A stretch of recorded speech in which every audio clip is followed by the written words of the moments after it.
बिस्मिल्लाहिर्रहमानिर्रहीम। अस्सलाम वालेकुम नाज़रीन, आप यूट्यूब चैनल देख रहे हैं। मैं इमरान खान हूँ। नाज़रीन, इस वक्त खेल वहीं पे पहुँच गया जहाँ से ये शुरू हुआ था। ये खेल शुरू हुआ था -1 से कि इमरान खान को माइनस करना है, और तब से लेकर अब तक लड़ाई यही चल रही है कि कौम इमरान खान को माइनस होने नहीं दे रही। ना इमरान खान हार मानने के लिए तैयार है, और एस्टेब्लिशमेंट और इमरान खान की सारी मुखालिफ सियासी जमातें वो ये जानते हैं कि अगर ये आदमी माइनस ना हुआ तो हम बहुत हद तक माइनस हो जाएंगे।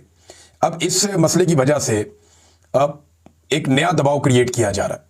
यानी हुकूमत खुलकर कह रही है कि इमरान खान से खुद को अलहदा कर लें तो फिर हम बातचीत कर सकते हैं। यानी इमरान खान साहब के बयानिए से, इमरान खान साहब से अपने आप को अलग कर लें पाकिस्तान तहरीक इंसाफ के लोग, तो फिर उनके साथ बातचीत हो सकती है। एक तो बातचीत के लिए मिन्नत तरला कोई नहीं कर रहा। मैंने देखा नहीं कि पाकिस्तान तहरीक इंसाफ के लोग, हम वो ये ज़रूर कहते हैं कि मुल्क के लिए हम बातचीत करना चाहते हैं, और हम ये चाहते हैं कि पाकिस्तान में जो स्पेस छीन ली गई इदारों से या पार्लियामान से, वो उनको वापस दी जाए, सियासी जमातों को जमहूरी हक उनका लौटाया जाए। उसके लिए वो अपनी कोशिश करते रहते हैं। अब इमरान खान साहब को दहशतगर्द डिक्लेयर किया जा रहा है। ये बार बार कहते हैं दहशतगर्द है, मुल्क दुश्मन है। मैं चंद सवाल आपके सामने रखता हूं। क्या पाकिस्तान तहरीक इंसाफ का इमरान खान साहब ने कोई मुसल्ला विंग बनाया हुआ है? आज तक आपको ऐसी कोई खबर मिली? कोई भी नहीं। ये कहते हैं जी असला आ गया, ये आ गया जलसा के अंदर या जलसागाह के अंदर। आज तक दिखाएं ना कितनी बंदूकें इन्होंने देखी हैं। बेशुमार लोगों के साथ बंदूकें बेशुमार देखी गई है, लेकिन इमरान खान साहब के जलसागाह में तो नहीं देखी गई। कोई मुसल्ला विंग पाकिस्तान तहरीक इंसाफ ने नहीं बनाया।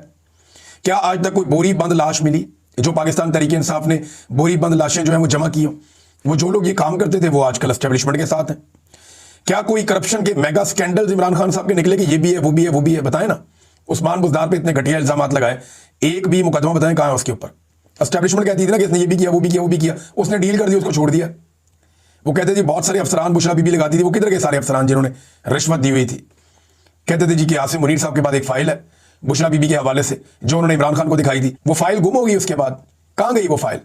उस फाइल के ऊपर कोई एक मुकदमा भी नहीं बना। फिर क्या कोई अलहदगी पसंद तहरीक इमरान खान साहब ने चलाई हो? मनसूबा इस तरह का दिया है? क्या कोई टारगेट किलिंग इमरान खान साहब ने उनकी पार्टी ने की हो? कभी कोई पाकिस्तान तहरीक इंसाफ के बंदे ने खुद को हमला कर दिया हो? या कभी किसी पुलिस वाले या दीगर फोर्सेस के बंदे में से किसी एक को भी गोली लगी और वो गोली लगने से जख्मी हुआ हो या शहीद हुआ हो, और ये बताएं जनाब इनको पाकिस्तान तहरीक इंसाफ ने मारा? एक भी वाकया आपको ऐसा नहीं मिलेगा।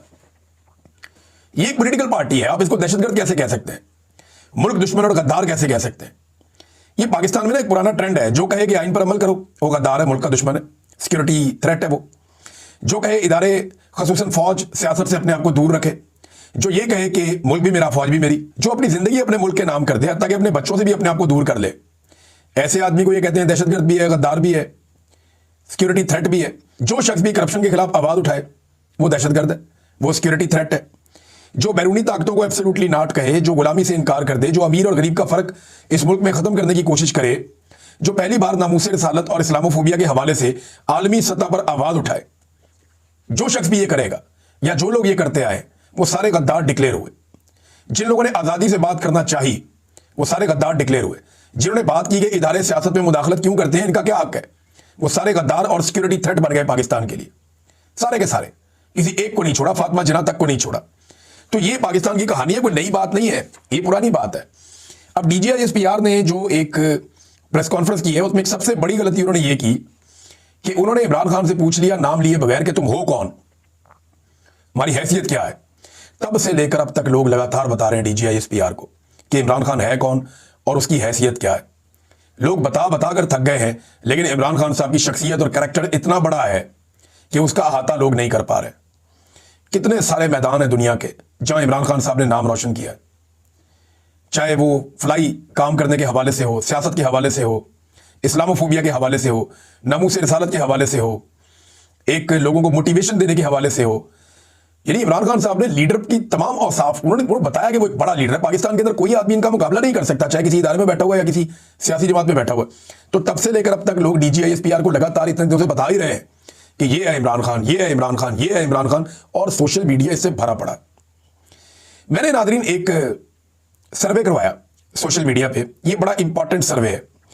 इस सर्वे में मैंने सवाल पूछा कि क्या फील्ड मार्शल आसिम मुनीर साहब पे इमरान खान साहब जो तनकीद करते हैं, क्या वो तनकीद पाकिस्तान के ऊपर है या पाकिस्तान की पूरी फौज के ऊपर है या आसिम मुनीर साहब के ऊपर है? क्योंकि जितने भी लोग इमरान खान साहब के मुखालिफिन हैं वो ये कहते हैं इमरान खान ने फौज पे हमला कर दिया, इमरान खान ने रियासत पे हमला कर दिया। वो कहते हैं जी इमरान खान ने पाकिस्तान पे हमला कर दिया। हमने सर्वे करवा लिया। इसमें मैंने सर्वे जो करवाया ना एक नए तरीके से करवाया, क्योंकि आजकल बॉट्स हैं, आजकल जाली तरीके से अगर आप सवाल जवाब पूछे तो वो ऑप्शन को करके और उसके अंदर से वो अपनी वोटिंग करवा लेते हैं। जाली वोट भी पड़ जाते हैं सर्वेस के अंदर। ये नया तरीकाकार है। ट्रेंड एक चल रहा होता है, अचानक से एकदम बहुत सारे वोट्स पड़ते हैं तो ट्रेंड को चेंज करते हैं। लिहाजा एक नया तरीका है, आप इससे भी सर्वे करवाया करें। इसमें आप ऑप्शन दे दें 1 और 2 और लोगों से कहेंगे कमेंट के अंदर लिखें। मैंने लगभग कोई 650 के करीब कमेंट्स पढ़े हैं अभी तक। 650 कमेंट्स आए जब मैं वीडियो रिकॉर्ड कर रहा हूं कि लोगों ने कौन सा ऑप्शन लिया। मैंने कहा जिन लोगों को यह लगता है कि आसिम मुनीर साहब पे तनकीद करना, पाकिस्तान पर तनकीद करना और फौज पे तनकीद करना है, वो कहें हां। और जिन्हें लगता है कि आसिम मुनीर पर तनकीद करना, पाकिस्तान पर तनकीद करना और फौज पर तनकीद करना है, तो आप नहीं का ऑप्शन भी ले सकते हैं। तो हैरत अंगेज तौर पे सब लोगों ने नहीं का ऑप्शन लिया। मुझे सिर्फ 3 लोग मिले हैं जिन्होंने हां का ऑप्शन लिया, यानी 1 को चूज किया। 3 लोग मिले हैं लगभग 600 लोगों में से। आधा फीसद बनता है, यानी आधा फीसद पाकिस्तानियों को यह लगता है इस सर्वे के मुताबिक कि इमरान खान साहब जो तनकीद करते हैं फील्ड मार्शल आसिम मुनीर पर, यह पाकिस्तान के खिलाफ है ये बात, या पाकिस्तान की फौज के खिलाफ है ये बात। और भाई ये तो फौज के हक में है कि फौज का सियासत के लिए इस्तेमाल बंद किया जाए। इमरान खान साहब ये कहते हैं आसिम मुनीर साहब को, ये तो फौज के हक में, खिलाफ कैसे हो गया? तो पाकिस्तानी भी यही सोचते हैं। 99.5% पाकिस्तानियों ने कहा कि नहीं, ये सिर्फ आर्मी चीफ पे तनकीद इमरान खान कर रहे हैं, उनकी गलत पॉलिसियों पे तनकीद कर रहे हैं। इस तनकीद का कोई पाकिस्तान के ऊपर असर नहीं है, ये रियासत के खिलाफ नहीं है, ये कोई फौज के खिलाफ साजिश नहीं है। अब 3 लोग कौन है जिन्होंने उल्टा वोट डाल दिया, जिन्होंने कहा नहीं ये फील्ड मार्शल पे तनकीद, पाकिस्तान पे तनकीद है? इनमें एक मोहम्मद उबैद सरफराज है, इनके टोटल 23 फॉलोअर्स हैं। 2022 में इन्होंने अकाउंट बनाया था। और एक इमरान सादिक साहब हैं, इनके 112 फॉलोअर्स हैं। 2014 में इन्होंने अकाउंट बनाया था।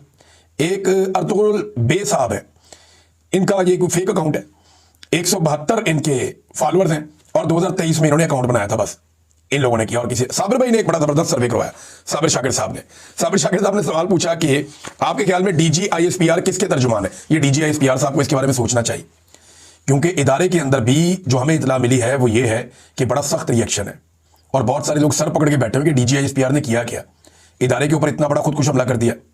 पूरे इदारे की जो एक इमेज है, जिसको बड़ी मुश्किल से इदारा संभालता है, अव्वल तो वो इमेज अब इन्होंने जो हरकतें की हैं उसकी वजह से पूरे इदारे की खराब हुई है। ये वाली प्रेस कॉन्फ्रेंस ने तो एक सोने पे सुहागा वाला काम कर दिया, यानी सारा ही काम खराब कर दिया पकड़ के। तो सवाल पूछा साबिर शाकिर भाई ने कि DGISPR किसकी तर्जुमानी करते हैं। ऑप्शन दिए थे फौज की, दूसरा ऑप्शन दिया था आसिम मुनीर की, तीसरा ऑप्शन दिया था आले शरीफ की। तो जनाब सिर्फ 6% पाकिस्तानियों को लगता है कि DGISPR फौज की तर्जुमानी करते हैं। अब ये DGISPR साहब को सोचना चाहिए कि 94% पाकिस्तानियों को लगता है कि वो तर्जुमानी कर रहे हैं आसिम मुनीर साहब की और शरीफ खानदान की। 65% कहते हैं आसिम मुनीर साहब की और 29% कहते हैं आले शरीफ की। तो फौज की तर्जुमानी कर रहे हैं, हालांकि उनकी ड्यूटी फौज की तर्जुमानी करना है। तर्जुमान पाक फौज का उनका ओहदा है DGISPR का। और यहां पे सिर्फ 6% पाकिस्तानी ये समझते हैं कि वो अपने इदारे की तर्जुमानी करते हैं। बाकी लोगों को लगता है कि या तो वो आसिम मुनीर साहब की तर्जुमानी करते हैं या फिर वो तर्जुमानी करते हैं जनाब आले शरीफ की। अब नाजरीन, फैसल वाटा साहब और 1-2 लोग ही बचे हैं जो धमकियां लगाने का काम कर रहे हैं DGISPR के बाद। बहुत सारे लोग इसको ओन तो कर रहे हैं। फैसल वाटा ने बड़े अजीब तरीके से टीवी पे बैठ के तो गंद मारना शुरू कर दिया। और जी शेख वकास अकरम को हम कहेंगे टॉमी बाहर आओ, वो टॉमी बाहर आ जाएगा। फिर उनका एक छोटा टॉमी है जो एवलिन है, उसे भी कहेंगे टॉमी बाहर आओ, वो भी बाहर आ जाएगा। फिर एक सेनेटर है खुरम निशान, वो अब दहशतगर्द है, उसके साथ वो करेंगे जो दहशतगर्दों के साथ होता है। अंदाजा करें आप, रगड़ के रख देंगे, ये कर देंगे, वो कर देंगे। फैसल वाटा की धमकियां खत्म नहीं हो रही, मैं हैरान हो रहा हूं, धमकियां खत्म नहीं हो रही। और फिर जवाब तो आना था। सेनेटर खुरम निशान साहब का जवाब आया, उन्होंने कहा वाटा मेरे बेटे कभी मिलो, मैं तुम्हें बताता हूं कि मैं कौन हूं और तुम्हारी औकात क्या है। वैसे इनका आमना सामना हो जाए ना तो मैं खुरम निशान को इतना जानता हूं कि फैसल वाटा के लिए मुश्किल हो जाएगी। फैसल वाटा में हौसला नहीं है, हौसला होता तो 2 दिन इमरान खान के साथ खड़ा हो जाता, हौसला नहीं है। जावेद हाशमी साहब ने भी फैसल वाटा को मुखातिब किया, उन्होंने कहा बेनामी सेनेटर की तरह के फौज के तर्जुमान जिस तरह खुलकर सामने आ गए हैं, वाज़ेह है कि इनके पीछे जो डाकू हैं वो भी नकाब उतारकर सामने आ गए हैं। दुनिया की तारीख में पहली मर्तबा ऐसा हो रहा है कि फौज एक पार्टी को कुचलने के लिए खुद मैदान में आ गई है। आप अपना ये शौक भी पूरा करके देख लें, आपने कई जंगें जीती होंगी, मगर इस अवाम से जंग और अवाम ने जिस लीडर इमरान खान को मैंडेट दिया है उसके साथ जंग करना आपके बस की बात नहीं है। सारे इकट्ठे होकर पड़ गए इमरान खान को, और इकट्ठे होकर भी इमरान खान साहब का मुकाबला नहीं कर पा रहे। फैसल वाटा साहब ने जो बात की वो सिंपल ये है, मुझे नाज़रीन बड़ा अच्छी तरह याद है। ये जो बड़के मारने वाले लोग हैं ना, इनकी मैं आपको एक मिसाल देता हूँ। हम लोग जब छोटे थे तो सब बच्चों की तरह हमें बड़ा शौक था कि हम जानवरों को देखें, चिड़ियाघर जाए, वहाँ पे भालू है, शेर है, चीता है, ज़राफ़ा है, ज़ीब्रास होते हैं, हाथी भी होता था। तो बड़ा लगाव होता है ना बच्चों को जानवरों के साथ, हमें भी था। तो हम अपने पेरेंट्स से जिद करके, बाकी बच्चे भी सारे, हम लोग जाते थे चिड़ियाघर लाहौर में रहते थे, वहां जाते थे देखने के लिए, छोटे छोटे होते थे। तो तब ना कई ऐसे लोग आ जाते थे जो बड़े ओछे काम कर रहे होते थे, बहुत अजीब, ऐसे जैसे कि सबका सुकून उन्होंने खराब किया होता था चिड़ियाघर में। कभी बंदर को छेड़, कभी हाथी को छेड़, कभी इस जानवरों को छेड़, हालांकि जगह जगह लिखा होता है कि आपने इन जानवरों को छेड़ना नहीं है। तो जो बब्बर शेर का पिंजरा था ना, उसके बाहर बहुत रश लगा हुआ होता था। ये मैं अपने बचपन का आपको वाकया सुना रहा हूं। तो वहां पे ना ये बहुत सारे लोग आए हुए थे, ये अब खड़े हो गए वहां पे। ये गंवार किस्म के लोग थे, इन्हें अकल मौत कोई नहीं थी, फैमिलीज को देखने भी नहीं दे रहे थे, और वहां पे इन्होंने इकट्ठे जमघट्टा लगा दिया। 12 किस्म के लोग थे। शेर को कोई मुंह चढ़ा रहा है, कोई उसे आवाज निकाल रहा है, कोई कुछ कर रहा है, कोई कुछ कर रहा है। ये मेरा अपने आंखों देखा वाकया, मैं छोटा सा था। मैंने देखा कि शेर काफी देर तक ना वहां बैठा रहा, लेटा रहा। ये उसको कभी मुंह चढ़ाए, कभी आवाज निकाले, कभी कुछ करे। एक लड़का तो ऐसा बदतमीज था, वो छलांग मार के अंदर जाकर उसको हाथ लगा के पिंजरे को वापस आ गया। डबल पिंजरा है ना, और वो बड़ी अजीब अजीब हरकतें कर रहे थे। एक बंदे ने पानी मुंह में डाल के उसने कुल्ली भी की। तो हम ये सोच रहे थे कि किसी को शिकायत लगाए, ये क्या हरकतें कर रहे हैं, छोटे छोटे होते थे हम। इतने में मैंने देखा कि शेर उठा और वो धाड़ता वो एकदम पिंजरे की तरफ आया, और इन लोगों की मैंने दौड़ें देखी हैं। यानी जितने लोग शेर को छेड़ रहे थे ना, इनको मैंने उल्टे कदम पीछे की तरफ भागते हुए देखा। हालांकि सबको पता था वो पिंजरे में बंद है, सबको पता था कि वो जंगले के अंदर उसको कैद किया हुआ है, सबको पता था कि वो बाहर नहीं निकल सकता इस जेल में से। यही हाल आज इमरान खान का है। उसको जेल में डाल के ना बड़े बड़े लोग बड़के मारते हैं। कोई इधर छलांग मारता है, कोई इधर छलांग मारता है, कोई उसके ऊपर कीचड़ उछालता है, कोई उसकी बीवी के ऊपर कीचड़ उछालता है, कोई उसकी बहन के बाल पकड़ के खींचता है, कोई उसे ओए तोए करता है, कोई उसे गाली देता है, कोई उसे ज़हनी मरीज कहता है, कोई उसे बदतमीजी करता है। तो ये सारे लोगों की औकात बिल्कुल वैसी है जैसी वो पिंजरे के बाहर खड़े हुए लोगों की थी। और शेर बैठा हुआ इन्हें देख रहा है, वो अंदर से एक धाड़ मारता है और इनकी दौड़ें लग जाती है। एक धाड़ मारता है अंदर से, वो इनकी दौड़ें लग जाती हैं। फर्ज करें अगर वो शेर बाहर आ गया तो इनके साथ क्या होगा। ये चिड़ियाघर तो क्या, लाहौर की बाउंड्री से बाहर निकल जाएंगे।